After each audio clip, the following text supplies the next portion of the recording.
Cinema கவர்ச்சி என்றால் கமலஹாசன் வந்தபோது 2019 நாடாளுமன்ற தேர்தல் 2021 சட்டமன்ற தேர்தலும் கமலஹாசன் தமிழ்நாடு முழுக்க தனித்து நின்ற போது ஏன் கமலஹாசன் கூட ஜெயிக்கல? அவரு சினிமா பின்புலத்தில் வந்தவர் தானே. நீங்க அப்படி வெறுமனே சினிமா மோகத்தால் மட்டுமே ஜெயிச்சிட்டாருன்னு பார்த்தா இன்னைக்கு தமிழ்நாட்டில் ஏகப்பட்ட சினிமாக்காரங்க இருக்காங்க.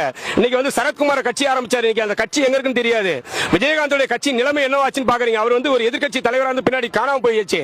சினிமா பின்புலம் மட்டுமே காரணம் கிடையாது. கருணாநிதியோட குடும்பத்தில் இருக்கக்கூடிய சொத்துக்களை பறிமுதல் பண்ணுங்க, அதுவே போதும். இந்தியாவின் கடனை அடைக்க முடியும். அது எப்படி சார்? ஸ்டாலினுக்கு ஓட்டு போட்டா மக்கள் நல்லது செஞ்சிருக்காங்க, சரியா முடிவு எடுத்திருக்காங்க. ஸ்டாலினுக்கு ஓட்டு போடல மக்கள் தவறு செஞ்சிருக்காங்களா? இது எவ்வளவு ஒரு முட்டாள்தனமான விஷயம். அப்ப மக்கள் வந்து உங்களுக்கு காலம் முழுக்க உங்களுக்கு கொத்தடிமையா இருக்கிறது மட்டும் தான் மக்களுடைய வேலையா? எம்ஜிஆர் சுடப்பட்டாரு. எம்ஜிஆர் சுடப்பட்ட புகைப்படத்தை எடுத்து வீதி வீதியா ஒட்டி அந்த புகைப்படத்தை ஒட்டி தான் எங்களுக்கு ஓட்டு போடணும் திமுக கேட்டுதான் ஆட்சிக்கு வந்துச்சு. ஒத்துக்கிறீங்களா?